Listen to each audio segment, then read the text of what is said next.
Hello guys, তো আমরা চলে এসেছি নতুন একটা ব্লগ ভিডিও নিয়ে। তো গাইস আজকে আপনাদের দেখাবো যে কিভাবে চালের গুঁড়া দিয়ে চিতই পিঠা বানানো হয়। তো গাইস আপনারা যদি এই পিঠা খেতে চান তাহলে অবশ্যই গেরাখোলা বাজারের সামনে চলে আসবেন। খুবই পরিচিত একটি মুখ আমাদের রাহুল ভাই, তিনি পিঠা বিক্রি করেন। তো গাইস আপনারা দেখেন রাহুল ভাই কিভাবে পিঠা তৈরি করে।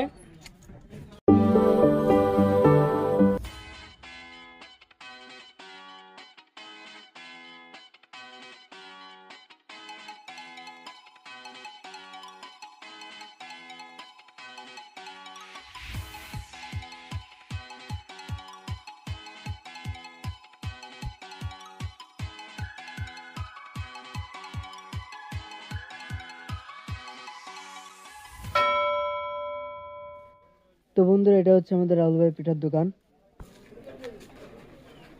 তিনি খুবই টেস্টি পিঠা তৈরি করেন। প্রতিদিন অনেক কাস্টমার তার দোকানের সামনে ভিড় জমায় তার হাতের পিঠা খাওয়ার জন্য।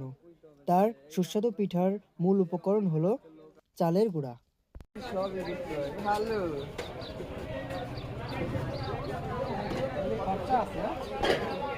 আপনারা চাইলে পিঠার সাথে ডিম অ্যাড করে খেতে পারেন। সাথে রয়েছে কয়েক প্রকার মশলা বাটা।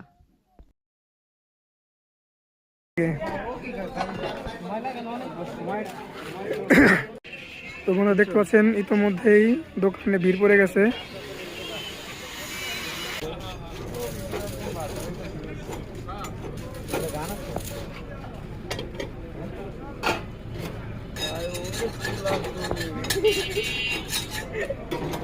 তো রাহুল বন্ধু, তোমার দোকানে ভিড় কেমন হয়?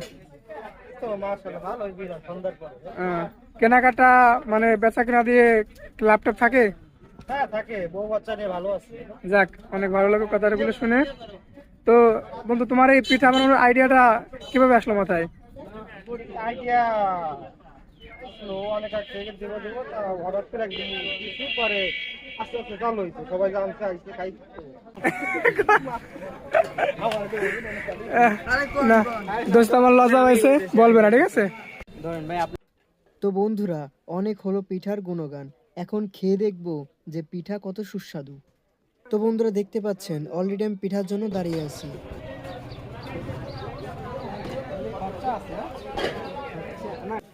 তো বন্ধুরা দেখতে পাচ্ছেন অলরেডি আমাদের পিঠা তৈরি হয়ে গেছে। সময় লাগে। এখন আমরা পিঠা খাবো।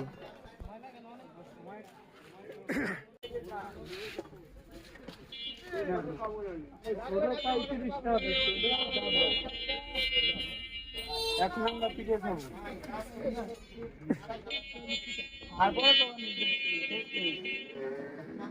এটা কি নিচ্ছেন ভাই? ভাই এটা হলো শুটকি ভর্তা, এটা হলো কালিজিরা ভর্তা, এটা হলো শুকনো কাঁচামরিচ, এটা হলো সর্ষে বাটা। এই যে ভুল পেলে এটা কাঁচামরিচ, ধনে আর কাঁচামরিচ দুটো মিক্স করে। ওই এটা করলি হবে, সমস্যা নেই। अरे कहना क्या चाहते हो?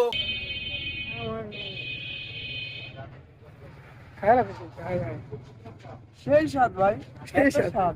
নাই। সে টিকটকে ভাইরাল ভাইরাল ডায়লগ নাকি? সেই স্বাদ। আপনি এখন খাই দেখুন।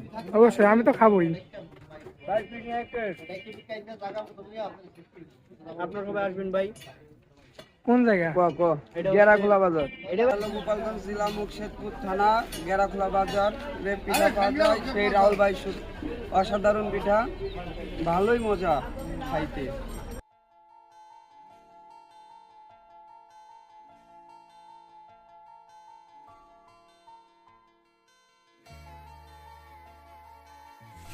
এখন খাওয়া শেষে আমরা রাহুল ভাইকে টাকা দেবো।